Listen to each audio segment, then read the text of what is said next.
Hello students, सुप्रभात। पहले तो आप लोगों को शुभ नवरात्रि। आज हम लोग इस डिजायर पॉइंट के ऑनलाइन क्लास में उपस्थित हुए हैं। आपका डिजायर पॉइंट की इस ऑनलाइन क्लास में बहुत ही स्वागत है, हार्दिक अभिनंदन है। हम लोग यहाँ पे भौतिक विज्ञान की क्लासेस को शुरू करने के लिए उपस्थित हुए हैं और जैसा कि आप जानते हैं कि यूपी बोर्ड के माध्यमिक शिक्षा परिषद ने सबसे पहले तो आपका सिलेबस जो है लिमिटेड कर दिया है और हमें उतना ही पढ़ना होता है जितने की ज़रूरत होती है। ठीक, अगर हमें किसी भी सब्जेक्ट को अच्छे तरीके से जानना है तो सबसे पहले हमको आपको उसके सिलेबस के बारे में बताना बहुत ज़रूरी होता है। जब तक हम उस सिलेबस को अच्छे से नहीं समझेंगे, अच्छे से नहीं जानेंगे, तब तक हम उस सब्जेक्ट को अच्छे ढंग से एनालिसिस नहीं कर सकते हैं। ठीक है, आप सब अभी 11th पास करके आए होंगे, आपने जो भी एग्ज़ाम दिए होंगे, आपने जो भी यूपी बोर्ड का सिलेबस पढ़ा होगा वो दिए गए हो सकता है बोर्ड के पैटर्न के हिसाब से नहीं पढ़ा होगा क्योंकि सबके स्कूल अलग अलग होते हैं, लेकिन यूपी बोर्ड एग्ज़ाम सबको एक ही बोर्ड में देना है, एक ही पैटर्न पर देना है, इसलिए आपको यूपी बोर्ड के सिलेबस का अच्छा ज्ञान होना चाहिए। ठीक, जब तक हम सिलेबस को अच्छे तरीके से विश्लेषित नहीं करेंगे, अच्छा एनालिसिस नहीं होगा, तब तक हम उन चीज़ों को अच्छे ढंग से समझ नहीं पाएंगे और सबसे बड़ी बात होती है इंटरेस्ट नहीं ले पाएंगे। अभिरुचि हमारी किसी सब्जेक्ट में तभी होती है जब हम उसको पहले से जानते हैं। तो आइए आज हम आप लोगों के साथ इस यूपी बोर्ड के कक्षा 12 के भौतिक विज्ञान के सिलेबस को विश्लेषित करने का प्रयास करते हैं। ठीक है, तो देखिए स्टूडेंट, अगर हम बात करें तो हमारा जो यूपी बोर्ड का भौतिक विज्ञान का सिलेबस है वो इकाइयों में बांटा गया है। सबसे पहले यहाँ पे हमारे पास टोटल 9 इकाइयाँ हैं जिसको हमको यहाँ पे पढ़ना है। अगर हम देखें तो सबसे पहली इकाई हमारी है स्थिर वैद्युतिकी या फिर इलेक्ट्रोस्टैटिक। उसके बाद हमारी जो दूसरी इकाई है वो है धारा विद्युत, करंट इलेक्ट्रिसिटी। तीसरी इकाई जो हमारी है वो धारा का चुंबकीय प्रभाव तथा चुंबकत्व। जो चौथी इकाई हमारी है वो विद्युत चुंबकीय प्रेरण तथा प्रत्यावर्ती धाराएं हैं और पांचवी इकाई के रूप में हमारे पास विद्युत चुंबकीय तरंगें हैं। अभी हम आपको इकाई बता रहे हैं, फिर इन इकाइयों में चैप्टर बटे हुए हैं और उन चैप्टर्स के सारे टॉपिक का विश्लेषण हम यहाँ पे करने वाले हैं।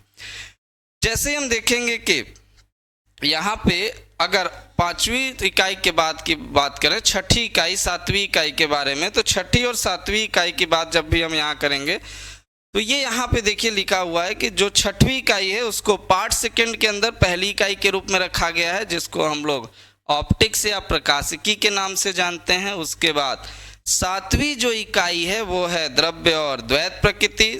उसके बाद आठवीं इकाई आपकी परमाणु तथा नाभिक और नौवीं इकाई आपकी इलेक्ट्रॉनिक युक्तियाँ के नाम से यहाँ पर दिया गया है। ठीक, अगर एक एक इकाई की बात करें तो एक एक इकाई में हमारे पास कई सारे चैप्टर्स हैं। अगर उन चैप्टर्स की बात करने चलें तो वो भी डिटेल्ड एनालिसिस आपका नीचे दिया गया है। चैप्टर्स में आपके जो पहली इकाई है स्थिर वैद्युतिकी है, उसमें सबसे पहला जो चैप्टर है वो आपका, ठीक है, अगर इकाई के रूप में बात करें जो सबसे पहला चैप्टर है आपका यहाँ पे वो है,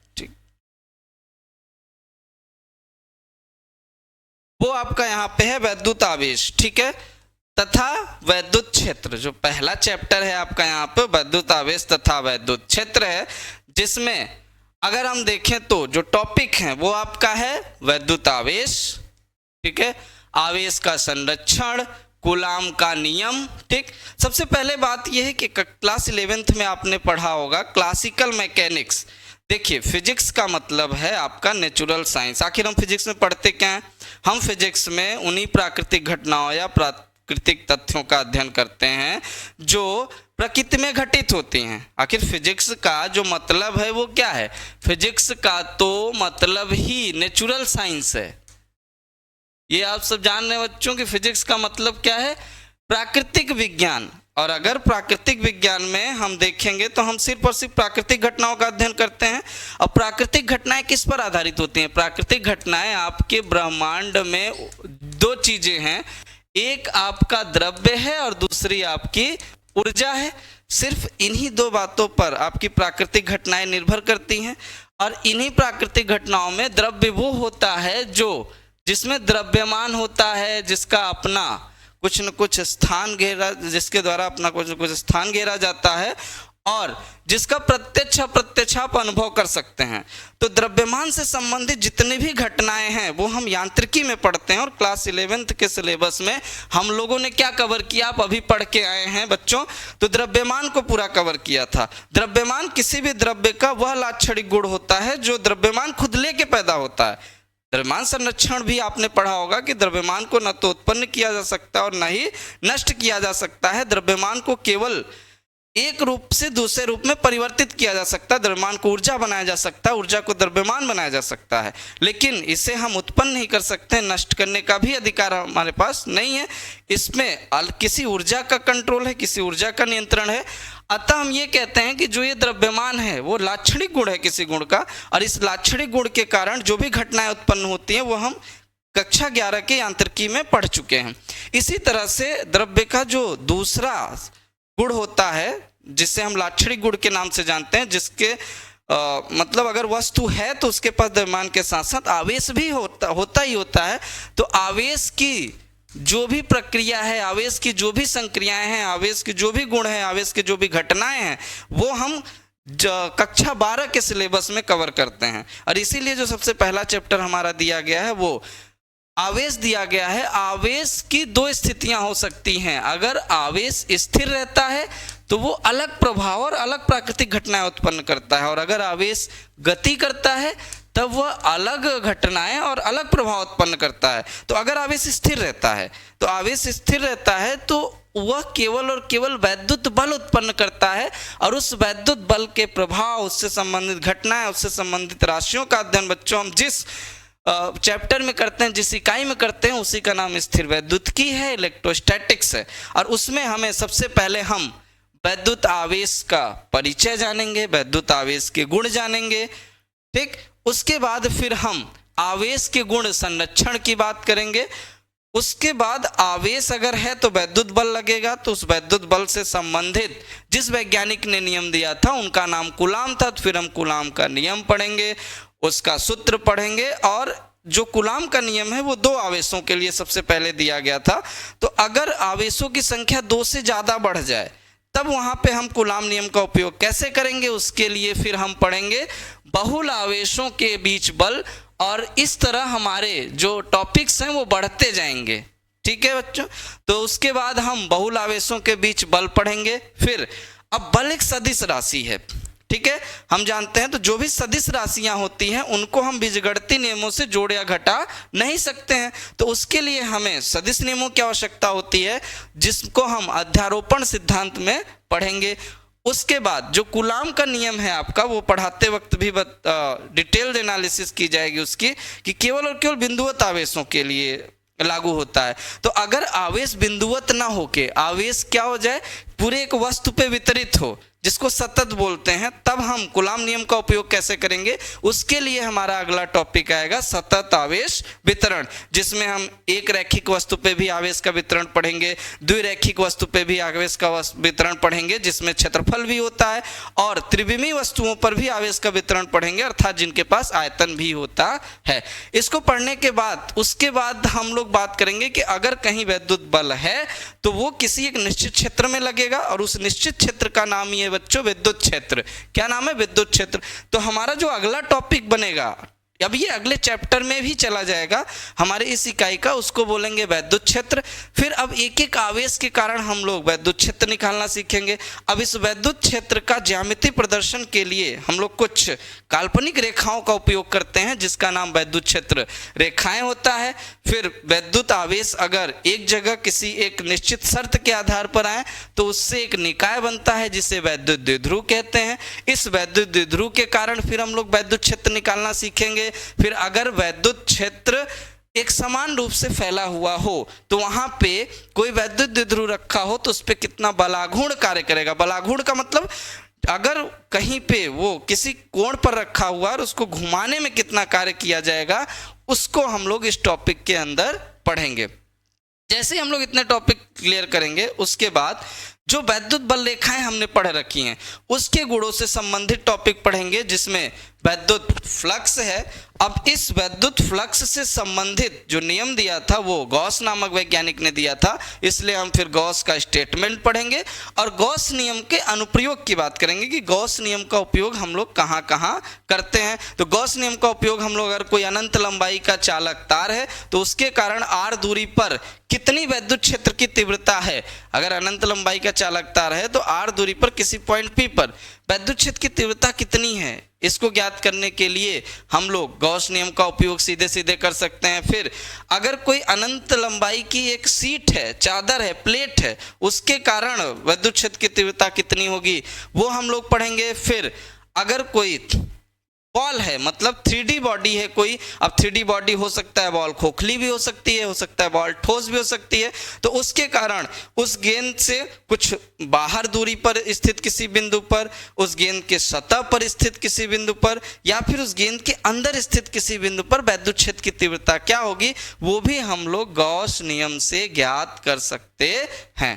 ठीक, ऐसी टॉपिक एक एक टॉपिक ऐसे बढ़ता रहेगा और आप लोग इस तरह से पूरा यूपी बोर्ड का सिलेबस खत्म करेंगे। देखिए, सिलेबस एनालिसिस करने का सिर्फ इतना मतलब होता है कि आप सबसे पहले अपने सिलेबस को जानते रहेंगे तो कम से कम हम क्या पढ़ाने वाले हैं, आगे क्या पढ़ाएंगे, सिलेबस अनुसार ही आपकी कक्षाएं चलेंगी, जो भी जितने भी लेक्चर होंगे सिलेबस के अकॉर्डिंग ही रिकॉर्ड होंगे। तो इस तरह आपको समझ में आएगा कि पहले से आप प्रिपेयर हो सकेंगे और सबसे बड़ी बात है कि इंटरेस्टेड रहेंगे। ठीक, क्योंकि अगर किसी के बारे में हम पहले से कुछ थोड़ा बहुत जानते हैं और अचानक से हमें मिल जाता है तो हमें उसके बारे में ज़्यादा जानने की अभिरुचि होती है, और अगर हम जिसको बिल्कुल भी नहीं जानते रहते हैं तो हम इतना इंटरेस्ट नहीं दिखाते हैं शुरुआत में।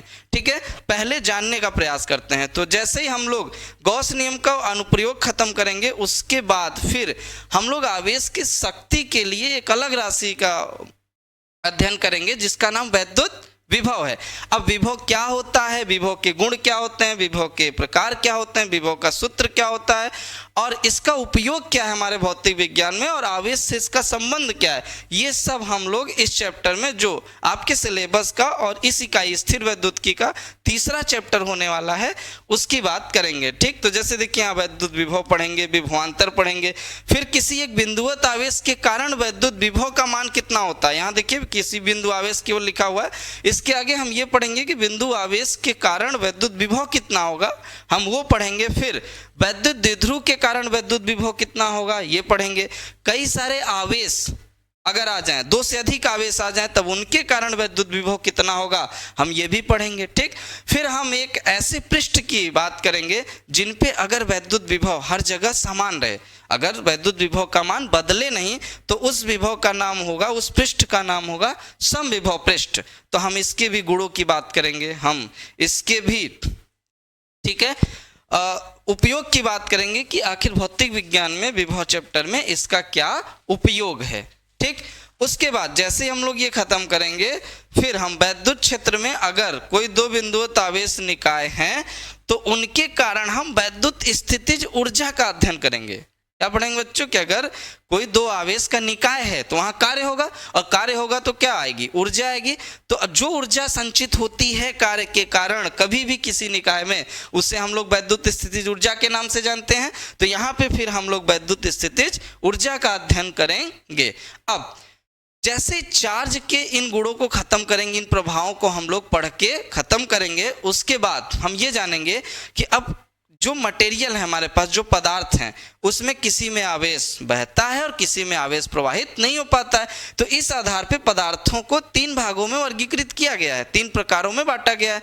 सबसे पहले हम ये जानेंगे कि आपका चालक, पहला प्रकार क्या होता है, चालक जिसमें आवेश एक समान रूप से प्रवाहित होता रहता है, विद्युत धारा उत्पन्न करता है। उसके बाद हम ऐसे पदार्थ के प्रकार की बात करेंगे जिसमें विद्युत आवेश प्रवाहित जो है नहीं हो पाता है, तो उसे हम लोग क्या कहेंगे, विद्युत रोधी पदार्थ कहेंगे। और इसी तरह तीसरे प्रकार की बात करेंगे अगर हम, तो अर्धचालक पदार्थ की भी बात करेंगे। उसके बाद अगर किसी चालक को हम आवेश दें तो वो चालक में आवेश क्या उसके अंदर जाता है या उसके पृष्ठ पे आ जाता है, उसका व्यवहार कैसा होता है। तो हम लोग इस टॉपिक के अंतर्गत किसी चालक के भीतर मुक्त आवेश की बात करेंगे, किसी चालक के भीतर बद्ध आवेश की बात करेंगे। और अब ये जो आपके चालक पदार्थ होते हैं, जो नॉन कंडक्टर मटेरियल्स होते हैं, ये एक ऐसे पदार्थ का कार्य करते हैं जो विद्युत बल को घटाने का कार्य करते हैं, और उसी के लिए हम एक अलग परिभाषा पढ़ेंगे जिसे परावैद्युत पदार्थ कहते हैं। दरअसल अचालक पदार्थ को हम लोग परावैद्युत पदार्थ के नाम से भी जानते हैं। ठीक, फिर उस परावैद्युत पदार्थ में होने वाले एक वैद्युत घटना का अध्ययन करेंगे जिसे वैद्युत ध्रुवण कहते हैं। ठीक, जैसे ये सब खत्म करेंगे फिर हम लोग अपने भौतिक विज्ञान के चौथे चैप्टर यानी संधारित्र के साथ आगे बढ़ेंगे। संधारित्र क्या है? अब जैसे हमने आवेश के गुणों की बात कर ली, तो अब आवेश को किसी बर्तन में इकट्ठा कैसे किया जाएगा, क्योंकि जब तक आवेश इकट्ठा नहीं करेंगे उसका हम लोग समुचित उपयोग नहीं कर सकते। तो जो इकट्ठा करने वाला पात्र होता है उसी का नाम संधारित्र होता है। तो अब कोई संधारित्र कितना आवेश इकट्ठा कर सकता है, उसके लिए हम लोग धारिता का अध्ययन करेंगे। ठीक बच्चों, बात समझ में आ रही है? तो अब धारिता क्या है? एक ऐसी राशि है जो यह बताती है कि कोई भी संधारित्र बिना अपने आकार और आकृति में परिवर्तन किए अधिकतम कितना आवेश संग्रहित कर सकता है। तो इस तरह हमारा चैप्टर आगे बढ़ेगा। फिर अगर संधारित्र की धारिता हमें बढ़ानी हो, घटानी हो, अगर हमारे पास जितने भी उचित संधारित्र उपस्थित हैं उनसे हमें क्या करना है, किसी अन्य मान के धारिता वाला संधारित्र बनाना है, तो हम उसको किस क्रम में जोड़ सकते हैं, किस तरह उसकी तुल्यता के मान का ज्ञान होगा हमें, उसके लिए हम लोग श्रेणी क्रम और समांतर क्रम में संधारित्रों का संयोजन भी सीखेंगे। ठीक, फिर हम लोग संधारित्र के प्रकार का अध्ययन करेंगे जिसमें गोली संधारित्र और समांतर प्लेट संधारित्र मुख्य रूप से बहुत ही महत्वपूर्ण संधारित्र हैं, जिन्हें हम लोग पट्टिका से बनाते हैं। तो उसके बाद हम लोग पट्टिकाओं के बीच परावैद्युत माध्यम होने या न होने पर किसी समांतर प्लेट संधारित्र या समांतर पट्टिका संधारित्र के लिए वैद्युत क्षेत्र की तीव्रता का मान निकालेंगे, जिससे उसके विभव का मान ज्ञात होने पर फिर से उसकी धारिता का मान ज्ञात कर लेंगे, और लास्ट में हम लोग इन संधारित्र में जो भी आवेश संचित हो रहे हैं उसके आधार पे कितनी ऊर्जा आ रही है उसका भी मान ज्ञात करेंगे। ठीक, अगर इसी क्रम में हम लोग सिलेबस के क्रम में आगे बढ़ते हैं तो आगे बढ़ने के साथ साथ, ठीक है, जैसे ही हम लोग देखेंगे कि अगली जो हमारी इकाई आने वाली है वो अगली इकाई क्या है, हमारी धारा वैद्युत, करंट इलेक्ट्रिसिटी के नाम से आपने जाना होगा। अभी ऊपर जो इकाई अलग की गई थी वो इस बेस पे अलग की गई थी कि अगर आवेश स्थिर है, ठीक है, तब आवेश के प्रभाव क्या होंगे, घटनाएं क्या होंगी। लेकिन अगर आवेश चले, आवेश एक वस्तु से दूसरी आवेश में गति करे, या हम ये कहें कि एक चालक तार में वो लगातार समय के साथ प्रवाहित हो, तब उसके क्या प्रभाव होंगे, अगर हम उसकी बात करेंगे, ठीक है, तो यहाँ पे देखने को मिलेगा हम लोगों को कि जो हमारी नेक्स्ट यूनिट होने वाली है वो क्या होने वाली है, धारा विद्युत। क्या होने वाली है बच्चों? धारा विद्युत या फिर करंट इलेक्ट्रिसिटी। और जो करंट इलेक्ट्रिसिटी होने वाली उसमें जो सबसे पहला ही टॉपिक हमें पढ़ना है वो क्या पढ़ना है, इलेक्ट्रिक करंट, विद्युत धारा। क्योंकि जैसे ही किसी चालक तार में आप आवेश प्रवाहित करेंगे तो समय के साथ जितना आवेश प्रवाहित होता है उसे ही हम लोग विद्युत धारा के नाम से जानते हैं। अब विद्युत धारा किस में प्रवाहित होती है? ऐसे चालकों में, ठीक है, जो धातु का गुण रखते हैं। तो हम लोग उसके बाद धात्विक चालकों में विद्युत आवेशों का प्रवाह पढ़ेंगे। अब विद्युत धारा एक निश्चित वेग के कारण प्रवाहित होती है, उसको भी हम लोग यहाँ डिटेल्ड एनालिसिस करेंगे जिसका नाम होता है अपवाह वेग। क्योंकि देखिए इलेक्ट्रॉन तो सब में होते हैं, हर पदार्थ में इलेक्ट्रॉन होते हैं, लेकिन विद्युत धारा तो उसी में उत्पन्न होगी ना जिसमें इलेक्ट्रॉन का प्रवाह होगा, और इलेक्ट्रॉन का प्रवाह एक निश्चित वेग के कारण होता है जिसका नाम अपवाह वेग, अभिगमन वेग या फिर ड्रिफ्ट वेलोसिटी होता है। तो इसलिए हम ये बहुत इंपॉर्टेंट टॉपिक होगा और इससे हम लोग डिटेल्ड एनालिसिस में पढ़ेंगे करंट इलेक्ट्रिसिटी में। उसके बाद इसी अपवहन वेग के आधार पे हम लोग अगली राशि गतिशीलता का अध्ययन करेंगे। ठीक, फिर इन गतिशीलता का और एक राशि हम लोग और पढ़ेंगे धारा घनत्व, उसका इनसे संबंध भी सीखेंगे कि आखिर विद्युत धारा से गतिशीलता का या धारा घनत्व का क्या संबंध होता है। फिर जैसे ही हम लोग ये सब पढ़ लेंगे तब हमारे पास 3 राशियां हो चुकी होंगी। कौन कौन सी? हमने विभव पढ़ा, हमने विद्युत धारा पढ़ा। अब विभव और विद्युत धारा में अगर हम संबंध ज्ञात करना चाहें तो उसके लिए जिस वैज्ञानिक ने सबसे पहले कोई नियम दिया उस वैज्ञानिक का नाम क्या था बच्चों? ओम। क्या था? ओम। और ये हमारे सिलेबस का सबसे सदाबहार टॉपिक है जो हमेशा पूछा जाता है और बहुत ही इंटरेस्टिंग टॉपिक है जिसे आप क्लास 10 से पढ़ते चले आ रहे हैं। और हम लोग इसमें पढ़ेंगे ओम का नियम। आखिर ओम का नियम क्या है? किसी पोटेंशियल का करंट से क्या रिलेशन होता है, यही तो ओम का नियम है। और यहाँ से आपको मिल जाएगा रेजिस्टेंस, प्रतिरोध। और जैसे प्रतिरोध आएगा फिर हम लोग विद्युत प्रतिरोध की डिटेल्ड एनालिसिस करेंगे। ठीक, फिर हम लोग इस विद्युत प्रतिरोध के आरेख की बात करेंगे। ठीक है, ये किन पदार्थों के पे उपयोगी हो सकता है, किन पदार्थों पे उपयोगी नहीं हो सकता है, उसके लिए हम लोग ग्राफ खींचेंगे और इस तरह ओम के नियम का डिटेल्ड एनालिसिस करेंगे। ठीक, फिर जैसे ही विद्युत विभव और विद्युत धारा में संबंध खत्म होगा, ओम का नियम खत्म करेंगे। उसके बाद अब इस धारा के कारण कितनी ऊर्जा आती है, क्योंकि बिना ऊर्जा के तो बिजली का उपयोग संभव नहीं है, कार्य करना संभव नहीं है। तो हम लोग विद्युत ऊर्जा पढ़ेंगे और उसके बाद इस विद्युत ऊर्जा के कारण कितनी शक्ति प्रदान होती है हमें। ठीक है, जैसा कि आप लोग देखते होंगे घरों में हर जितने भी इलेक्ट्रिक अप्लायंसेस होते हैं उन पे पावर फिक्स होती है, कौन कितना पावर, कौन कितना शक्ति उपयोग करता है। तो इस आधार पे हम लोग शक्ति चैप्टर को भी, शक्ति टॉपिक को भी क्या करेंगे, इसी में पढ़ेंगे पूरा। ठीक, उसके बाद जैसे ही किसी पदार्थ के हम प्रतिरोध की बात पहले करेंगे तो हर पदार्थ का प्रतिरोध उसके कुछ निश्चित लाक्षणिक गुणों पर निर्भर करता है और उस लाक्षणिक गुण को हम लोग यहाँ पे वैद्युत प्रतिरोधकता के रूप में, वैद्युत चालकता के रूप में पढ़ें। और ये जो भी टॉपिक, चाहे आपका प्रतिरोध हो चाहे आपका चालकत्व हो, ठीक, ये कुछ विद्युत राशियों पर निर्भर करते हैं, कुछ पदार्थ की और राशियों पर निर्भर करते हैं जिनमें ताप प्रमुख है। ठीक है, तो हम लोग ये भी पढ़ेंगे कि प्रतिरोध ताप पे कैसे निर्भर करता है। हालांकि प्रतिरोध तो चालक की लंबाई पे भी निर्भर करेगा, चालक के अनुप्रस्थ काट के क्षेत्रफल पर भी निर्भर करेगा। तो उसी तरह ये हम विद्युत प्रतिरोध में ही पढ़ लेंगे कि प्रतिरोध लंबाई पे कैसे निर्भर करेगा, अनुप्रस्थ काट के क्षेत्रफल पे कैसे निर्भर करेगा, उसका क्या सूत्र होगा। लेकिन अलग से फिर हम लोग एक टॉपिक ये भी पढ़ेंगे, क्योंकि ये छूट जाता है, कि प्रतिरोध ताप पे कैसे निर्भर करेगा। अगर ताप बढ़ाए घटाए तो चालक तार का प्रतिरोध बढ़ेगा कि घटेगा, कि नियत रहेगा और कितने मान से बढ़े घटेगा, ये सब हम लोग इस टॉपिक में बात करने वाले हैं। ठीक, फिर जैसे हम लोग विद्युत धारा का यह टॉपिक खत्म करेंगे उसके बाद हमारे पास विद्युत स्रोत के प्रश्न आते हैं। विद्युत स्रोत क्या हो सकते हैं कि जो हमें विद्युत धारा प्रदान करते हैं। तो इसमें आपके पास दो स्रोत होते हैं बच्चों, एक डीसी होता है और दूसरा एसी होता है। हो सकता है अभी आप इसके बारे में बहुत ज्यादा परिचित ना हो, लेकिन नाम आपने सुना होगा कि ऐसे स्रोत,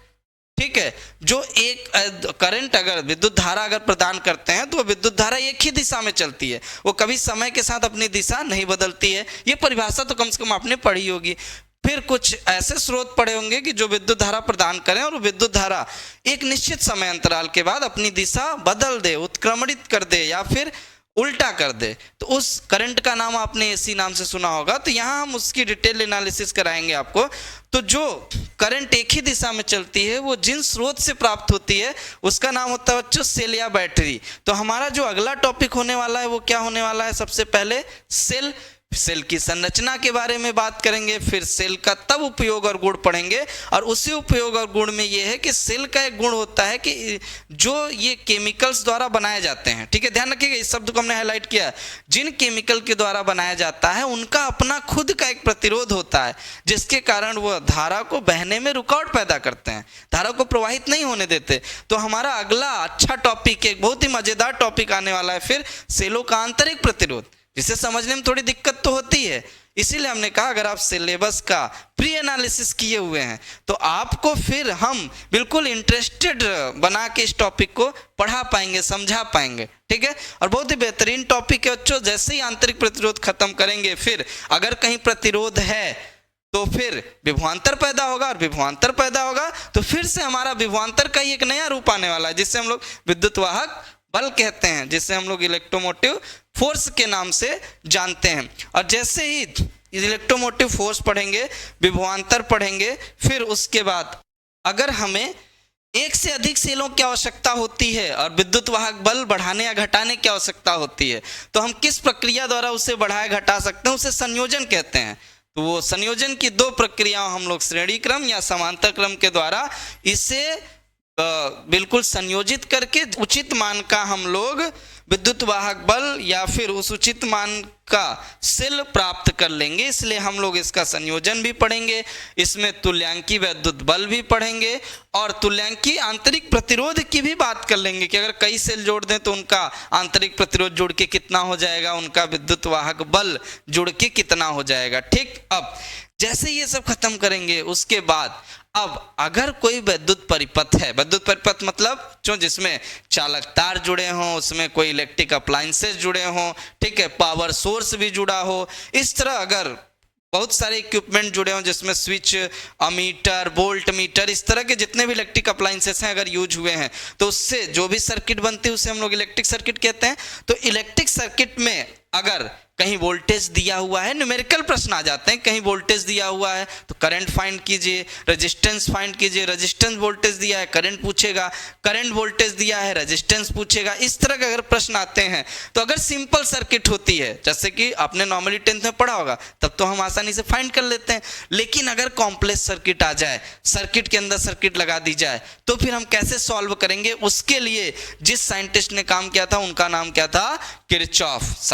एनसीईआरटी में आपको इन साइंटिस्ट का नाम किरचॉफ भी मिलेगा लेकिन ये वही किरचॉफ है। अगर हम बात करें तो इंग्लिश में आप लोग पढ़ते होंगे कि ऐसे किरचॉफ्स के नाम से इनका नाम लिखा रहता है। तो इन्होंने बहुत ही बेहतरीन काम किया था कॉम्प्लेक्स सर्किट्स को सॉल्व करने का, उनमें पोटेंशियल फाइंड करने का, उनमें करंट फाइंड करने का, ठीक है, और उनमें रेजिस्टेंस फाइंड करने का। अगर कोई दो क्वांटिटी दी है तीसरी क्वांटिटी फाइंड करने का, जिसको हम लोग किरचॉफ के नियम के नाम से जानते हैं। इनके दो बहुत ही सदाबहार नियम जाने जाते हैं जिनको केवीएल और केसीएल के नाम से जानते हैं हम लोग, वोल्टेज का नियम और करंट का नियम, जो बहुत ही आवश्यक है और हमारे अगर हम कहें भौतिक विज्ञान का एक बहुत ही महत्वपूर्ण टॉपिक में से ये टॉपिक आपका हो जाएगा, जो न्यूमेरिकल के लिए भी जरूरी है, थ्योरेटिकल भी एग्जाम में पूछे जाते हैं और डेरिवेशन भी इससे आता है क्योंकि इसी के अनुप्रयोग में आपका एक और टॉपिक आता है व्हीटस्टोन सेतु। क्या आता है बच्चों, व्हीटस्टोन सेतु, जो किरचॉफ नियम का ही अनुप्रयोग है, जिसे डेरिवेशन ऑफ किरचॉफ्स लॉ कहा जाता है, जिसमें आप दोनों केवीएल और केसीएल का उपयोग करके व्हीटस्टोन सेतु के शर्तों को प्राप्त करते हैं। तो ये पूरा डिटेल्ड एनालिसिस हम लोग आपको जो है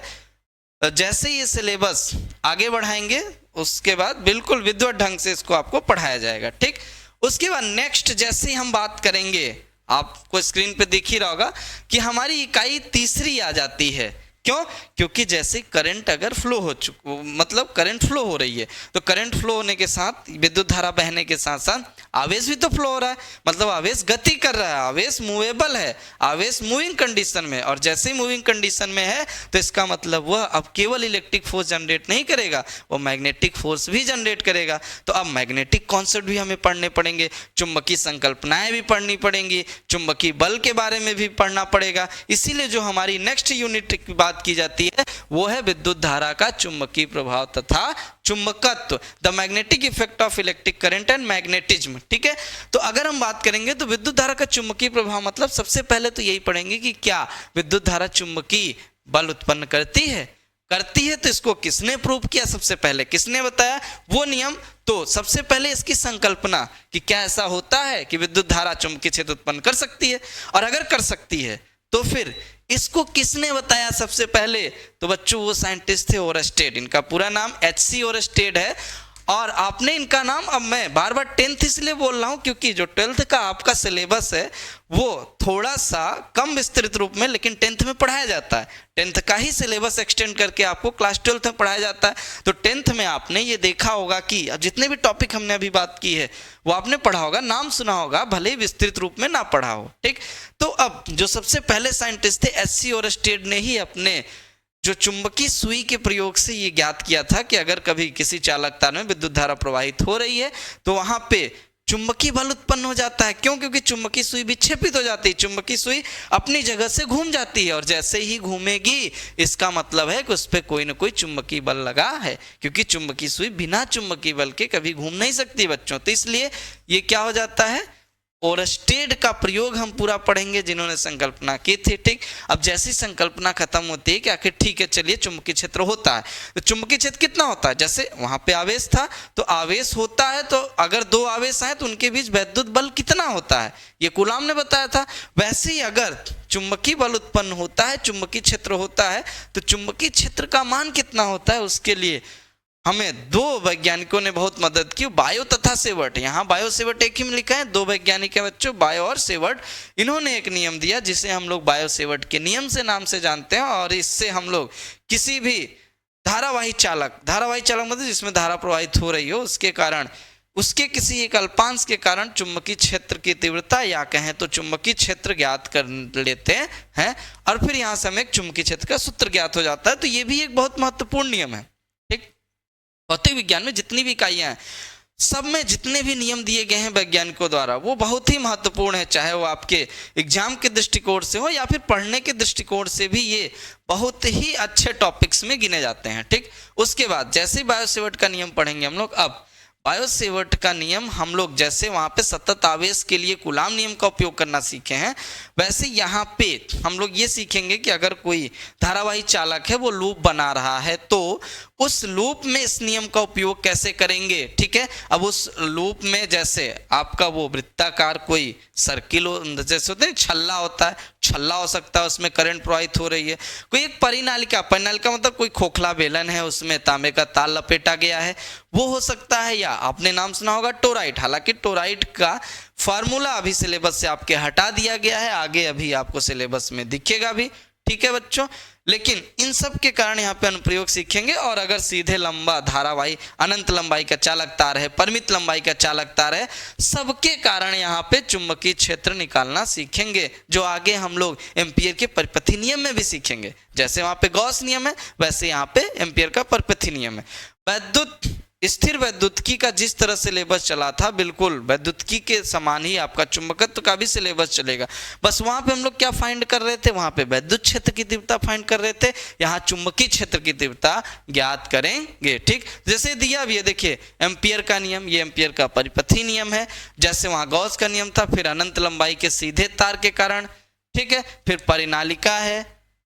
समझ में आ रही बच्चों? इस तरह से हम लोग सिलेबस का अध्ययन करेंगे। फिर देखिए समान विद्युत तथा चुंबकीय क्षेत्र में गतिमान आवेश पर, अब तीव्रता जैसे ही पढ़ लिए उसके बाद बल पे आ जाएंगे, बल पढ़ेंगे। ठीक है, फिर उसके बाद अगर दो समान धारावाही चालक तार एक समान चुंबकीय क्षेत्र में समांतर रखे गए हैं तो उन पे बल पढ़ेंगे। बल से ही एम्पियर की परिभाषा पर निकल के आती है, हम लोग वो परिभाषा पढ़ेंगे। उसके बाद फिर चुंबकीय क्षेत्र में धारावाही लूप पर, अब देखिए सिलेबस वैसे ही चल रहा है, बिल्कुल जैसे वैद्युत आवेश का चला था, जैसे स्थिर वैद्युतिकी का चला था, जैसे पूरा वैद्युतिकी का पाठ्यक्रम चला था, उसी तरह से बलाघूर्ण का हम लोग कितना अनुभव करेंगे वो पढ़ेंगे। ठीक, अब जैसे ही अगर ये कुंडली घूमने लग जाए या फिर हम लोग चुंबकीय क्षेत्र में बलाघूर्ण पढ़ेंगे, तब इसका उपयोग सीखेंगे। इसका उपयोग हमारे दो इंस्ट्रूमेंट्स में होता है, जिसको हम लोग कुंडली गैलेनोमीटर कहते हैं।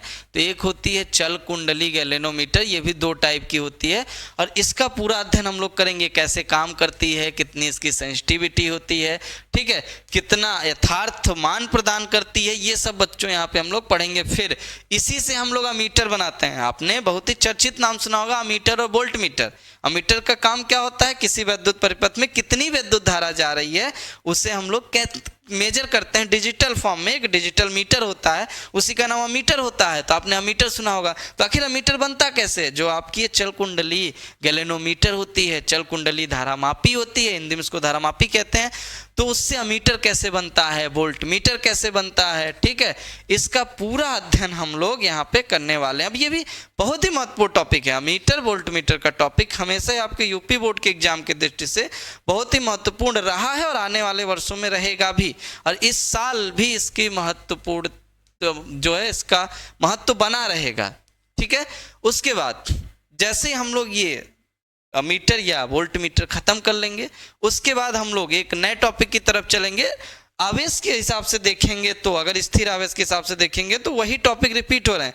उसमें जैसे हमने वैद्युत विभव खत्म किया था सब कुछ, उसके बाद वैद्युत क्षेत्र खत्म किया था, हमने द्विध्रुव के कारण भी वैद्युत क्षेत्र की तीव्रता और वैद्युत विभव ज्ञात किया था।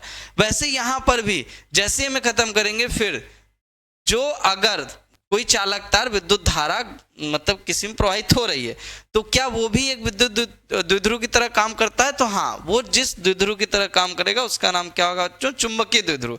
तो हम यहाँ पे विद्युत द्विध्रुव के बाद चुंबकीय द्विध्रुव की बात करेंगे। चुंबकीय द्विध्रुव आएगा तो उसका आघूर्ण कितना होगा, उसका प्रभाव कितना होगा, इसको गणितीय रूप में आघूर्ण के नाम से जानते हैं, तो हम लोग चुंबकीय द्विध्रुव का आघूर्ण पढ़ेंगे। फिर उसी चुंबकीय द्विध्रुव के कारण हम लोग चुंबकीय क्षेत्र की तीव्रता भी पढ़ेंगे। और ये जो चुंबकीय द्विध्रुव बनाता है वो एक क्षण चुंबक का काम करता है, इसलिए इसके कारण हम अक्ष के अनुदिश भी और अक्ष के अविलंबवत, जिसको हम लोग निरक्ष के नाम से जानते हैं, इन दोनों स्थितियों में चुंबकीय क्षेत्र की तीव्रता ज्ञात करेंगे। ठीक है बच्चों।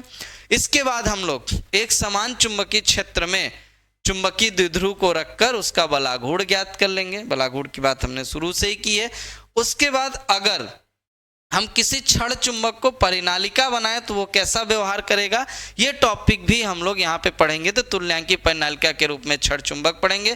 फिर जिस तरह हमने विद्युत बल रेखाओं की बात की थी उसी तरह हम एक और काल्पनिक रेखा की बात करेंगे, जो हम यह ज्ञात करने के लिए इसकी संकल्पना ले आते हैं कि कोई भी चुंबक है अगर वो विद्युत बल चुंबकीय बल का अनुभव करे, ठीक है, या चुंबकीय वैद्युत बल दोनों का अनुभव करे तो किस पथ पे गति करेगा। ठीक है, वो पथ खींचा हुआ नहीं होगा, उसको हम लोग काल्पनिक रूप से मानेंगे। तो उनको जिन रेखाओं द्वारा दर्शाते हैं उसी का नाम क्या होगा? चुंबकीय क्षेत्र रेखाएं होंगी। और जैसे चुंबकीय क्षेत्र रेखाएं पढ़ेंगे इसका मतलब हमें तब तक क्षण चुंबक का ज्ञान हो चुका होगा, परिनालिका का ज्ञान हो चुका होगा, टोराइड का ज्ञान हो चुका होगा। तो फिर हम लोग अब ये जितने भी पदार्थ के चुंबक बनते हैं इनके प्रकारों की भी बात करेंगे, इनमें तुलनात्मक अध्ययन करेंगे। अभी एक थ्योरेटिकल टॉपिक है कि अगर कोई चुंबक बनते हैं तो चुंबक के गुण अलग अलग होते हैं, सब में चुंबकीय क्षेत्र की तीव्रता अलग होगी, चुंबकीय प्रेरण सबका अलग होगा, मतलब जितनी भी राशियां चुंबकीय प्रभाव से संबंधित हैं वो सब में अलग अलग होंगी। तो उसके आधार पर ये जो पदार्थ बनेंगे कितने प्रकार के बनेंगे, अनुचुंबकीय बनेंगे, प्रतिचुंबकीय बनेंगे, लौह चुंबकीय बनेंगे। तो इनका हम लोग आपस में अंतर देखेंगे, इनमें समानताएं देखेंगे, इनके गुणों की विवेचना करेंगे। ठीक है, और उदाहरण सहित पढ़ेंगे। ठीक, और हमने ये बता दिया कि परिनालिका का अध्ययन हम लोग शुरू से ही करेंगे। और परिनालिका का ये लास्ट में से टॉपिक दे दिया गया है कि देखिए जो टोरॉइड है आपका वो डिटेल्ड एनालिसिस में नहीं है, लेकिन परिनालिका जो है वो डिटेल्ड एनालिसिस में है, इसलिए यहाँ पे परिनालिका अलग से दिया गया है। तो परिनालिका की हम लोग संरचना जानेंगे, परिनालिका का गुण जानेंगे, परिनालिका में उत्पन्न चुंबकीय प्रभाव की पूरी विवेचना करेंगे, ये ध्यान रखिएगा। ठीक है, उसके बाद जैसे हम लोग आगे बढ़ेंगे तो हमारी जो अगली इकाई स्टार्ट होने वाली है वो वैद्युत चुंबकीय प्रेरण और प्रत्यावर्ती धाराएं। अब इसी से हम लोग आगे बढ़ते जाएंगे कि जैसे ही अगर किसी कॉइल में हम लोग करंट देते हैं, चुंबकीय क्षेत्र उत्पन्न होता है, तो कभी कभी बगल रखी कॉइल में भी अपने आप विद्युत धारा उत्पन्न हो जाती है, अपने आप विद्युत वाहक बल उत्पन्न हो जाता है। तो उसी घटना को हम लोग प्रेरण कहते हैं। तो इस प्रेरण को जिस वैज्ञानिक ने बताया था फैराडे थे, तो हम लोग प्रेरण पढ़ेंगे, प्रेरण पे आधारित फैराडे के नियम पढ़ेंगे। फिर जितना ये ईएमएफ उत्पन्न होगा दूसरी वाली कुंडली पर, विद्युत वाहक बल, ईएमएफ मतलब इलेक्ट्रोमोटिव फोर्स, विद्युत वाहक बल, उसका पूरा अध्ययन करेंगे। फिर उस ईएमएफ से संबंधित धारा का भी अध्ययन करेंगे। अब ये जो धारा उत्पन्न होती है इसकी अपनी एक निश्चित दिशा होती है, इस दिशा को जो बताने वाले साइंटिस्ट थे वो लेंज थे, इसलिए लेंज का नियम भी पढ़ेंगे। अभी इस बार के 10th के एग्जाम में, 12th के एग्जाम में दोनों में लेंज लॉ आया हुआ था। अभी कुछ दिनों में जो है हुए हैं आपके बोर्ड एग्जाम, उसमें लेंज का नियम दोनों में पूछा गया था। और 10th में तो ऑप्शनल में भी ये पूछ लिया गया था कि विद्युत धारा की दिशा, प्रेरित विद्युत धारा की दिशा हम लोग किस नियम से ज्ञात करते हैं, तो वो आपका लेंज का नियम है, ध्यान रखिएगा। और 12th में लेंज का नियम पूछा ही गया था। ठीक, तो ये भी बहुत ही इंपॉर्टेंट टॉपिक होने वाला है। उसके बाद फिर अब इन कुंडलियों का अपना एक प्रभाव होता है, अपना एक खुद का, हमने बताया ना लाक्षणिक गुण हर पदार्थ का होता है, वही इनका स्वप्रेरण है, अन्योन्य प्रेरण है। अभी आपको अभी डिटेल्ड इससे नहीं बता रहा हूँ कि फिर सिलेबस कैंसिल बहुत लंबा हो जाएगा, चैप्टर ही पढ़ना है हम लोग को, तो इसलिए थोड़ा हम लोग जानते रहेंगे। फिर अब जैसे ही ये प्रेरित धारा प्रेरित होती है तो ये अपनी दिशा ना उत्क्रमणित कर लेती है, और इसी धारा का नाम क्या है? प्रत्यावर्ती धारा। एक निश्चित समय अंतराल के बाद अपनी दिशा बदल देती है। तो हमने कहा था ना शुरू में डीसी पढ़ेंगे फिर एसी, तो यहाँ पे एसी का डिटेल्ड एनालिसिस है। ठीक, एसी का वोल्टेज के साथ रिलेशन है, एसी वोल्टेज का मैक्सिमम वैल्यू शिखर मान है। ठीक है, शीर्ष मान है। उसके बाद इनका वर्ग माध्य मूल मान। वर्ग माध्य मूल मान क्या होता है? सबसे पहले हम वर्ग करेंगे, फिर उसका औसत निकालेंगे, फिर उसका मूल ले लेंगे। ये मैथ का टर्म है वर्ग माध्य मूल मान। तो ये भी हम लोग यहाँ बिल्कुल अच्छे से एनालिसिस करेंगे और पढ़ेंगे। उसके बाद फिर जो प्रतिरोध होते हैं वो सिर्फ चालक तार के नहीं होते हैं, वो कुंडली के भी प्रतिरोध होते हैं, जिनके नाम सिर्फ बदल जाते हैं। और उन्हीं प्रतिरोधों को हम लोग आगे पढ़ेंगे प्रतिघात के नाम से, प्रतिबाधा के नाम से, ठीक है। और जैसे हमने प्रतिरोधों का श्रेणी क्रम संयोजन पढ़ा था, जैसे हमने प्रतिरोधों का समांतर क्रम संयोजन पढ़ा है, उसी तरह से हम इनका भी श्रेणीबद्ध करके तीन तीन अगर हम लोग कंपोनेंट लगाएं, एल लगाएं, सी लगाएं, आर। अब यहाँ एल क्या है?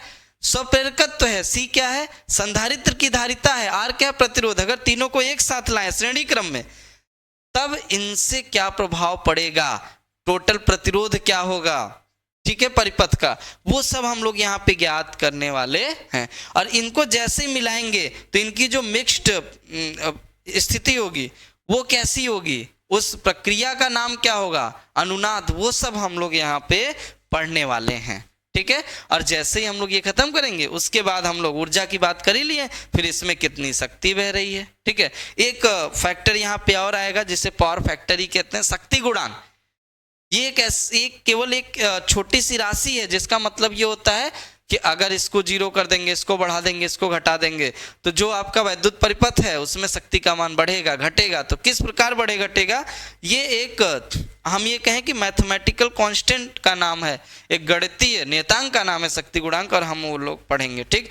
अब अगर ये शक्ति गुणांक जीरो हो जाए तो उस परिपथ में बिल्कुल धारा ही नहीं जाती है, तो फिर उसको शक्तिहीन धारा कहा जाता है। और शक्ति का मात्रक वाट है, तो इसीलिए एक टॉपिक और आपका बना दिया गया वाटहीन धारा। मतलब ऐसा परिपथ जिसमें शक्ति गुणांक ही शून्य हो जाए, बिल्कुल शक्ति जाए नहीं, केवल धारा बहे, वोल्टेज रहे, लेकिन उसका शक्ति, औसत शक्ति टोटल जीरो हो जाए, तो उस धारा को, उस परिपथ को हम लोग क्या कहते हैं, वाटहीन परिपथ। और उसमें बहने वाली धारा का नाम दे देते हैं वाटहीन धारा, शक्तिहीन धारा, ठीक। फिर उसके बाद हम लोग इस पे आधारित एसी जनरेटर पढ़ेंगे, और एक बहुत ही जो है अच्छा टॉपिक है ट्रांसफार्मर। ट्रांसफार्मर क्या है आखिर? ट्रांसफार्मर कुछ नहीं है, वोल्टेज कन्वर्जन डिवाइस है। ये मत समझिएगा कि ट्रांसफार्मर सोर्स होता है। हम लोग जनरली ये समझ लेते हैं कि ट्रांसफार्मर जो होता है वो हमारा करंट का सोर्स होता है। नहीं, ट्रांसफार्मर जो होता है वो केवल एक वोल्टेज कन्वर्टर डिवाइस है जिसमें वोल्टेज को अप करने की, वोल्टेज को डाउन करने की क्षमता होती है। तो इसका पूरा हम लोग संरचना पढ़ेंगे, इसकी कार्यविधि पढ़ेंगे, ठीक है, और इसका सिद्धांत पढ़ेंगे कि किस सिद्धांत पे कार्य करता है और इसका उपयोग कैसे करते हैं। पूरा अनुप्रयोग करते हुए फिर हम लोग ये पूरा सिलेबस क्या करेंगे, खत्म करेंगे, ठीक है। और जैसे ही ये एनालिसिस हम लोग कर लेंगे तो अभी तक इतना जो हमारा सिलेबस रखा गया है वो फिजिक्स के पार्ट फर्स्ट के अंतर्गत रखा गया है। जो आपकी क्लास 12th की फिजिक्स है वो दो पार्ट में डिवाइड की गई है, पार्ट फर्स्ट और पार्ट सेकेंड। तो ये जितना सिलेबस अभी हम लोग सिर्फ और सिर्फ पार्ट फर्स्ट के अंतर्गत जो है कवर करेंगे। उसके बाद ये भी ध्यान रखने वाली बात है कि पार्ट फर्स्ट में थोड़ा सा सिलेबस ज़्यादा है, डेरिवेशन ज़्यादा है, थोड़ा टाइम ज़्यादा लगता है। भले ही पार्ट फर्स्ट और सेकंड डिवाइड किया गया, लेकिन पार्ट सेकंड में थोड़ा सिलेबस कम है, टाइम कम लगता है। और पार्ट सेकंड में जो चीज़ें हैं वो क्वांटम फिजिक्स की हैं। अब ये क्या है, क्लासिकल फिजिक्स और क्वांटम फिजिक्स दो फिजिक्स होती हैं, ठीक है। जिसमें हम क्लासिकल में क्या होता है कि हम लोग एक्सेलरेशन की भी बात करते हैं, वेलोसिटी की भी बात करते हैं, डिस्प्लेसमेंट की भी बात करते हैं, फोर्स की भी, एनर्जी की भी, और टॉर्क की भी, मतलब बलाघूर्ण की भी बात करते हैं, ठीक है। बल की बात करते हैं, बलाघूर्ण की बात करते हैं, ऊर्जा की बात करते हैं, शक्ति की बात करते हैं, वेग की, त्वरण की, इस तरह बातें करते हैं। लेकिन अगर हम लोग जैसे ही सेकंड में आएंगे तो हम लोग सेकंड में पार्टिकल के नेचर की बात करते हैं, पार्टिकल के कणों की प्रकृति की बात करते हैं कि अगर जो भी द्रव्य है कणों से मिलकर बना है तो कैसा प्रभाव दिखाएगा, अगर तरंगों के रूप में है तो कैसा प्रभाव दिखाएगा। ये सब हम लोग पार्ट सेकंड के अंतर्गत पढ़ते हैं। और जैसे जैसे हम लोग बढ़ाते जाएंगे, देखिए पूरी फिजिक्स आपकी पार्ट सेकंड के नाम से यहाँ पे है, ठीक है। उसमें हम लोग डिटेल्ड एनालिसिस करते जाएंगे, बढ़िया विश्लेषण भी करेंगे, परिभाषा पढ़ेंगे, ठीक है। हर सूत्र जितने आएंगे उनका सिद्धांत पढ़ेंगे, निगमन करेंगे, बिल्कुल विधिवत ढंग से उसी तरह से लिखेंगे, उसी तरह से नोट्स बनाएंगे जिस तरह से हमारी यूपी बोर्ड में कॉपियां बिल्कुल आदर्श रूप में लिखी जाती हैं। और तभी क्यों, क्योंकि हमारा उद्देश्य केवल अब यूपी बोर्ड में पढ़ना ही नहीं है ना, हमको अंक भी अर्जित करने हैं, सबसे अच्छे अंक अर्जित करने हैं। उस आधार पर हम लोग यहाँ पे एक एक काम को बहुत ही बारीकी से करते हुए चलेंगे, ठीक है। तो जो आपका पहला यूनिट है पार्ट सेकेंड में वो प्रकाशिकी है। प्रकाशिकी है क्या? देखिए, जो आपका पार्टिकल है अगर वो वेव के रूप में आगे बढ़े, ठीक है, तो पीछे हमने अभी चैप्टर बताया है इलेक्ट्रोमैग्नेटिक वेव, पढ़ के भी आएंगे। देखिए, जो छोटे मोटे चैप्टर हैं वो थोड़ा आपका सिलेबस से स्किप भी है। उसका रीजन सिर्फ ये है कि बहुत लंबा वीडियो ना बने, बहुत ज़्यादा मतलब डिटेल्ड में एनालिसिस करने के लिए फिर टाइम ज़्यादा चाहिए होता है। और हम जैसे चैप्टर शुरू करेंगे वो हम आप लोग को बिल्कुल विधिवत ढंग से बताएंगे कि एक चीज़। तो जैसे हम लोग एसी खत्म करेंगे तो फिर हम ये भी पढ़ेंगे कि जो नेचर होता है पार्टिकल का वो दो अगर होता है, एक आपका पार्टिकल नेचर ही मतलब मैटर का नेचर पार्टिकल भी हो जाएगा और वेव नेचर भी हो जाएगा। तो जो वेव की प्रॉपर्टीज होती है ना वो होती है एक लाइट, क्योंकि इलेक्ट्रोमैग्नेटिक वेव 7 फॉर्म में चलती हैं, उसमें से ठीक है एक दृश्य तरंगे आती हैं जिनका अपना एक निश्चित तरंग दैर्ध्य होता है, जिनकी निश्चित एक आवृत्ति होती है, ठीक है। तो उसी में प्रकाश एक दृश्य तरंगों पे आधारित हम ये कह सकते हैं दृश्य तरंगों के आवृत्ति क्षेत्र में या फिर दृश्य तरंगों के तरंगदैर्घ्य क्षेत्र में आने वाली तरंगे हैं, ठीक है, जो कई तरह की घटनाएं दिखाती हैं। प्रकाश आप जानते हो, जब हम प्रकाश पढ़ाएंगे तो प्रकाश की परिभाषा की बात करेंगे, गुणों की बात करेंगे, फिर उनसे घटनाएं। अब ये घटना प्रदर्शित करते हैं कुछ परावर्तन की, ठीक है। परावर्तन जिनके द्वारा होता है उसे हम लोग दर्पण कहते हैं। दर्पण के प्रकार पढ़ेंगे, दर्पण के सारे सूत्र पढ़ेंगे जो आपने अभी 10th में कवर, अभी क्या अब से 1 साल बीत गया लेकिन 10th में आपने कवर किया होगा तो आप समझते हैं। फिर हम लोग दूसरी घटना अपवर्तन की बात करेंगे, पूर्ण आंतरिक परावर्तन की बात करेंगे और इसका उपयोग भी सीखेंगे, जिसको आपने सुना होगा ऑप्टिकल फाइबर होता है, मिराज होता है ना, मरीचिका के नाम से आपने सुना होगा, प्रकाशिक तंतु के नाम से सुना होगा आपने, लूमिंग के नाम से सुना होगा। ये सारे अनुप्रयोग भी हम लोग यहाँ पे पढ़ने वाले हैं। और आपके क्लास 12th में जो विशेष रूप से वो प्रकाशिक तंतु ही है, ऑप्टिकल फाइबर है, जो हम लोग ये नेटवर्क यूज करते हैं, चाहे जियो फाइबर का हो चाहे एयरटेल का एक्सट्रीम फाइबर हो, उसमें सबसे पतली वाली केबल होती है, उसके बारे में वो कैसे बनती है, क्या उपयोग होता है, ठीक है, सब संरचना, गुण, सिद्धांत, उपयोग सब पढ़ेंगे इसमें। और वो प्रकाशिक तंतु है, ठीक है। फिर अपवर्तन किसके द्वारा होता है, किसके माध्यम से होता है, किन पृष्ठों पर होता है, कितने प्रकार के पृष्ठ होते हैं, वो हम लोग पढ़ेंगे। समतल पृष्ठ और गोली पृष्ठ। गोली पृष्ठ से ही मिलकर आपका बनता है लेंस, जिसमें एक अवतल पृष्ठ भी होती है, उत्तल पृष्ठ भी होती है। ये पूरा एनालिसिस प्रकाश में। फिर इन लेंसों के लिए सूत्र पढ़ेंगे। अब लेंस जो बनाए जाते हैं वो फोकस दूरी के हिसाब से बनाए जाते हैं, क्योंकि हर लेंस की फोकस दूरी अलग अलग होती है, उसी हिसाब से लेंस की क्षमता डिसाइड होती है। तो उसके लिए किस सूत्र से डिसाइड करेंगे, वो सूत्र है लेंस मेकर सूत्र। और लेंस मेकर सूत्र भी एक ऐसा टॉपिक है जिसका निगमन हमेशा ही बोर्ड में किसी न किसी 2 सेट में रहता ही रहता है, ये फिक्स है। तो इसलिए ये भी बहुत ही इंपॉर्टेंट टॉपिक होने वाला है। फिर अब अगर फोकस दूरी के हिसाब से हम लोग क्षमता बढ़ाते हैं, घटाते हैं, तो उसका नाम क्या होता है, आवर्धन। उस घटना का नाम क्या होता है, आवर्धन। तो वो भी पढ़ेंगे कि हम कैसे किसी वस्तु को आवर्धित करें, छोटी करनी है, बड़ी करनी है, आवर्धन होता क्या है, ठीक है, रेखीय आवर्धन, कोणीय आवर्धन, ये पूरा टॉपिक हम लोग इसके अंतर्गत कवर करने वाले हैं, ठीक।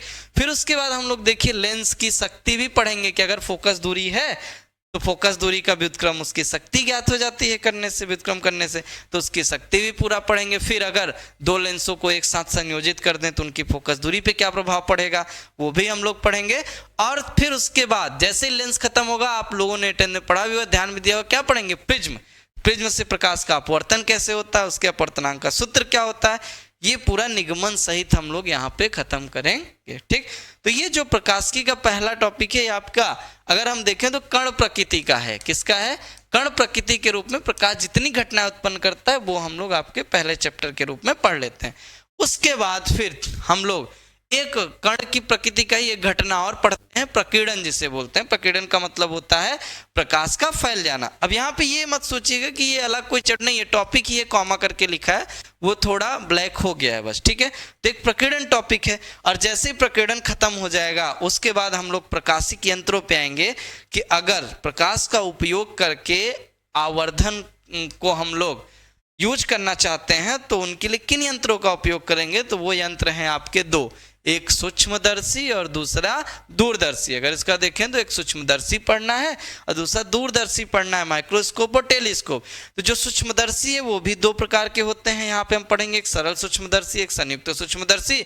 और दूसरा हम लोग दूरदर्शी भी दो तरह का पढ़ेंगे, एक खगोलीय दूरदर्शी, एक परावर्ती दूरदर्शी। ठीक है, यहाँ पे आपको अपवर्ती भी दिया गया है, तो अपवर्ती के बारे में थोड़ा सा जानना है। परावर्ती अपवर्ती दोनों दूरदर्शी एक जैसे ही होते हैं, बस उनमें जो है मीडियम का थोड़ा सा फर्क होता है।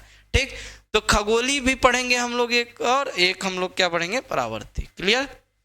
इसके बाद फिर इनकी आवर्धन क्षमताएं जानेंगे। ठीक, इनकी आवर्धन क्षमता कैसे ज्ञात करते हैं उसका सूत्र जानेंगे। और जैसे इतना पढ़ लेंगे फिर हम प्रकाश की कण प्रकृति को खत्म कर लेंगे, फिर हम प्रकाश की तरंग प्रकृति को पढ़ेंगे कि अगर प्रकाश तरंगों के रूप में चलता है तो देखिए ये सीधे ही आ गया है तरंग।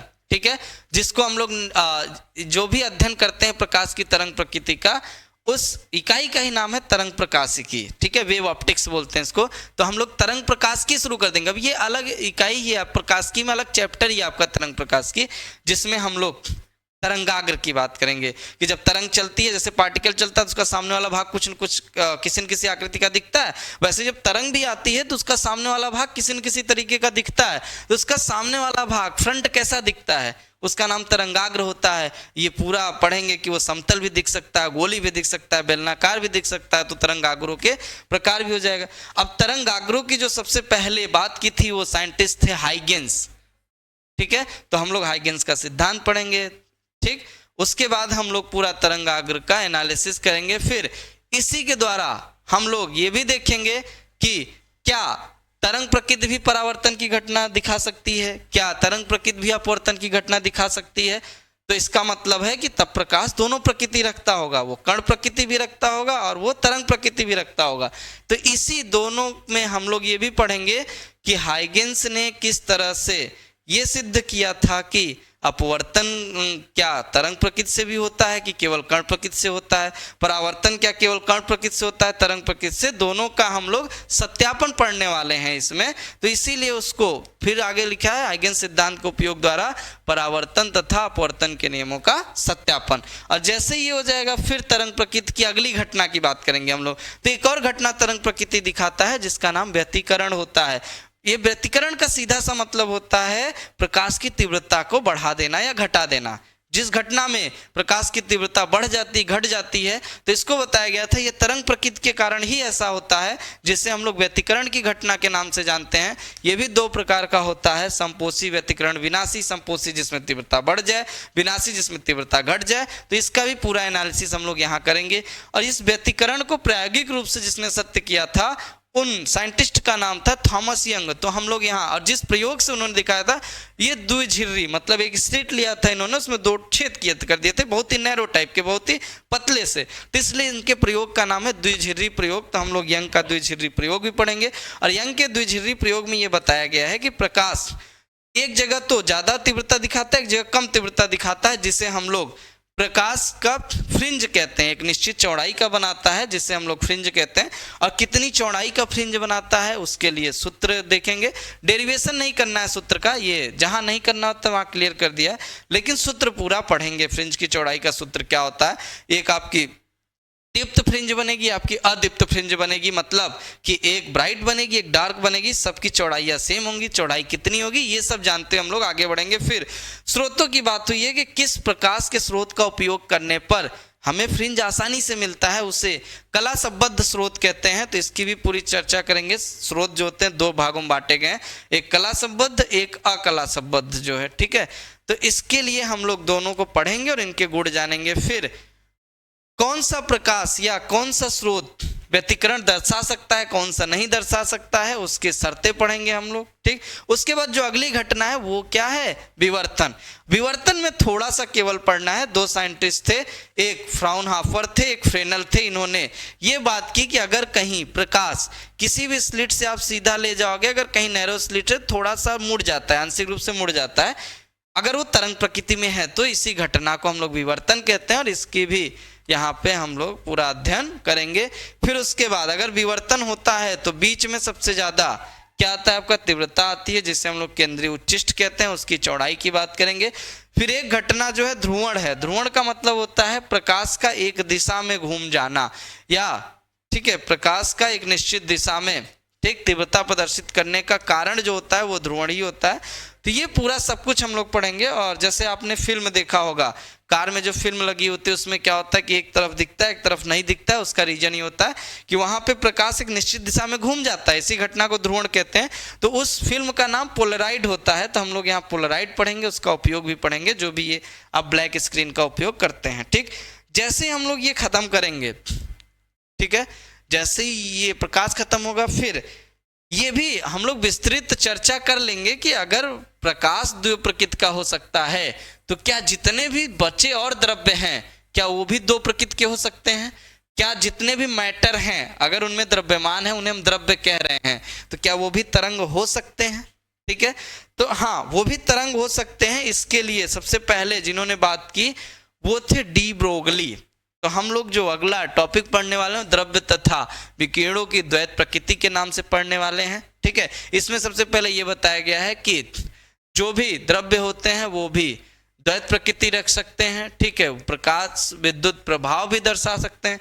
प्रकाश विद्युत प्रभाव कणों की एक घटना होती है जिसमें अगर किसी धातु पे हम लोग प्रकाश डालते हैं तो वहां पे क्या होता है, इलेक्ट्रॉन उत्सर्जित होने लगते हैं। इस घटना को प्रकाश विद्युत प्रभाव कहते हैं। और इसका जो प्रायोगिक सत्यापन किया था हर्ट्ज था, लेनार्ड नामक साइंटिस्ट ने किया था, तो इनका प्रयोग भी पढ़ेंगे। और इनके बारे में जो मैथमेटिकल एनालिसिस की थी वो आइंस्टीन ने किया था और एक इक्वेशन भी दिया था जिसे हम लोग आइंस्टीन की प्रकाश विद्युत समीकरण के रूप में पढ़ते हैं। ठीक, उसके बाद फिर हम ये देखेंगे कि प्रकाश जो है अगर कण प्रकृति का हो सकता है तो क्या द्रव्य भी तरंग प्रकृति का हो सकता है कि नहीं हो सकता है। इसके लिए जिस साइंटिस्ट ने बात की उनका नाम था डी ब्रोगली। तो हम लोग डी ब्रोगली द्वारा दिए गए सूत्रों का भी पूरा विस्तृत अध्ययन करेंगे।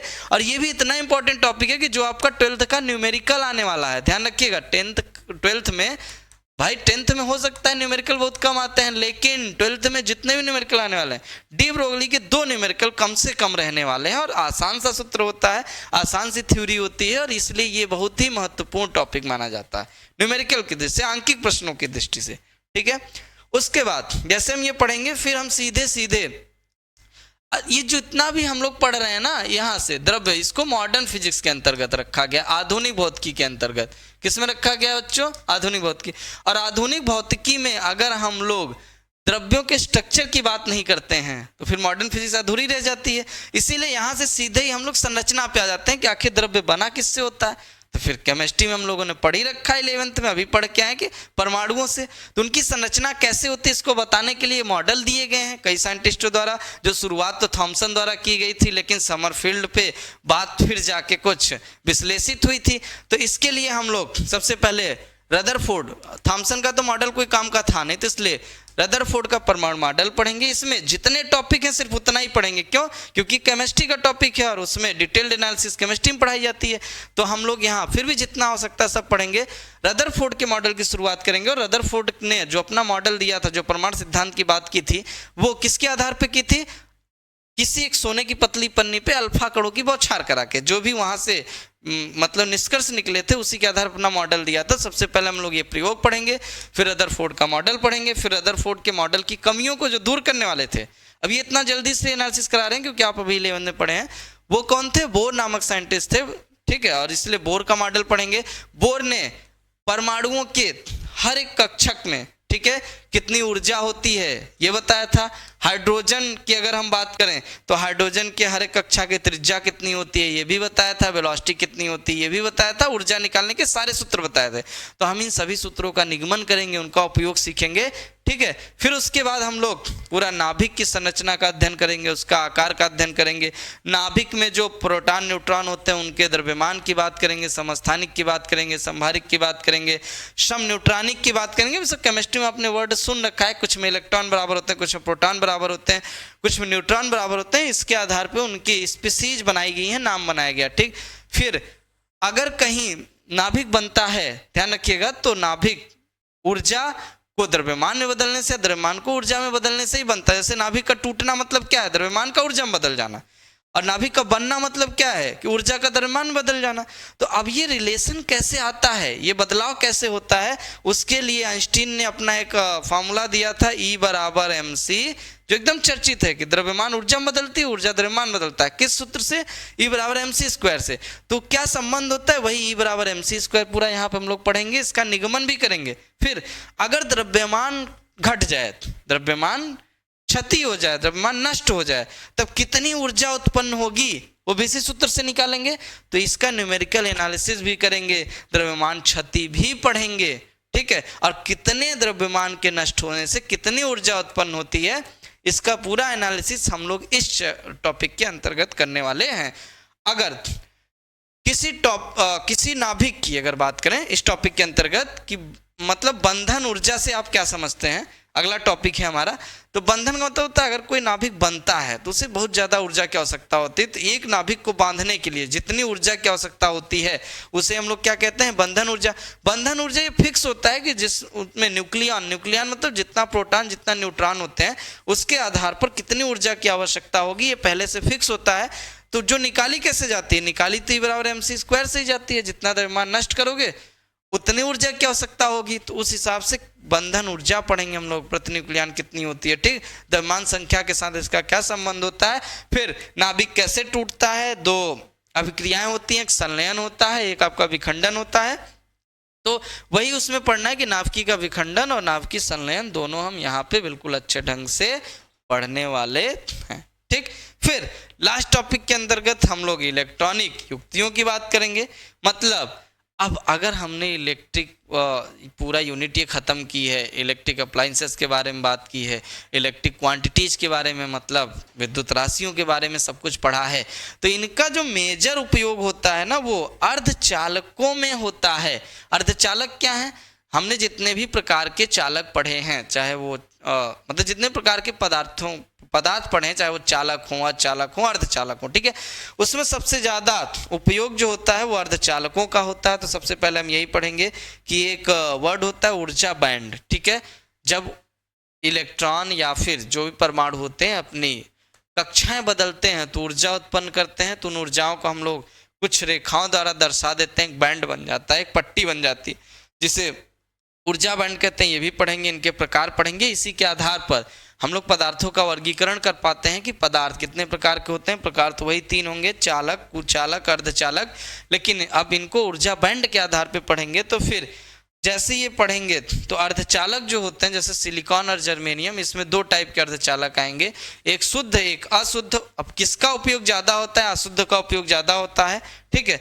तो अब जैसे ही वो अर्धचालकों को हम लोग मिलाएंगे तो उनसे डायोड बनता है। जो अशुद्ध में 2 प्रकार के होते हैं, पी और एन टाइप के, बढ़िया से एनालिसिस की भी करेंगे, पढ़ेंगे। तो उसमें डायोड बनता है, तो उस डायोड से क्या होता है, हम लोग डीसी को एसी में बदल पाते हैं, ठीक है, जिन्हें दिष्टकारी कहते हैं।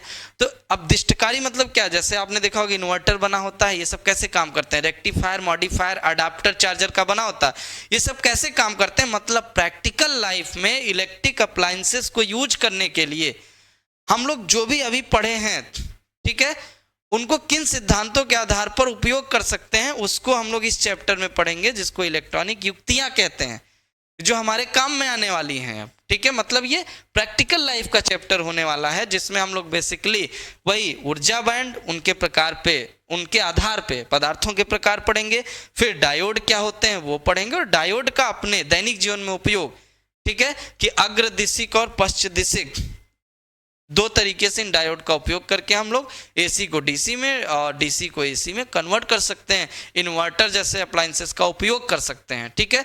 तो इस तरह हमने देखा कि 12th का हमारा ये एक विस्तृत सिलेबस है, ठीक है, जिसमें अच्छा एक बात और है, जिसमें हो सकता है कि सब टॉपिक के बारे में हमने आपको बिल्कुल विस्तृत रूप में नहीं बताया हो या नहीं बता पाए हो, क्योंकि इसमें कुछ टॉपिक्स ऐसे भी हैं जो 1-2 टॉपिक मिस हैं, जो सिलेबस के अकॉर्डिंग हैं, तो वो जब आप देखेंगे, मिस का मतलब क्या हुआ कि इसी में वर्ड में 1-2 वर्ड जो है आपस में कनेक्ट हो गए हैं, तो वो जल्दी में हो सकते हैं छूट गए हों। लेकिन आपको भी एक बेसिक आइडिया लगा होगा आपके 12th के सिलेबस का कि आखिर हमें पढ़ना क्या है। चार्ज पढ़ना है, चार्ज के स्थिर अवस्था में जो भी उसके प्रभाव होते हैं वो पढ़ना है, गति अवस्था में होते हैं उसके प्रभाव वो पढ़ना है, फिर कणों की प्रकृति पढ़नी है, जो द्रव्यों की प्रकृति पढ़नी है, जिसमें कण प्रकृति की बात करनी है, तरंग प्रकृति की बात करनी है, और सबकी क्या बात करनी है, संरचना पढ़नी है, गुण पढ़ना है, उनके सूत्र पढ़ने हैं, उनका उपयोग करना है आंकिक रूप से, सैद्धांतिक रूप से। 12th के सिलेबस में है तो यही, ठीक है। अब अगर ये सिलेबस आप एक बार डिटेल एनालिसिस कर लेते हैं, हाँ ऐसा नहीं कुछ टॉपिक, जैसे जब हम वैद्युत क्षेत्र शुरू किए थे उसमें वैद्युत द्विध्रुव के कारण भी अक्ष और निरक्ष की स्थिति में वैद्युत क्षेत्र की तीव्रता है।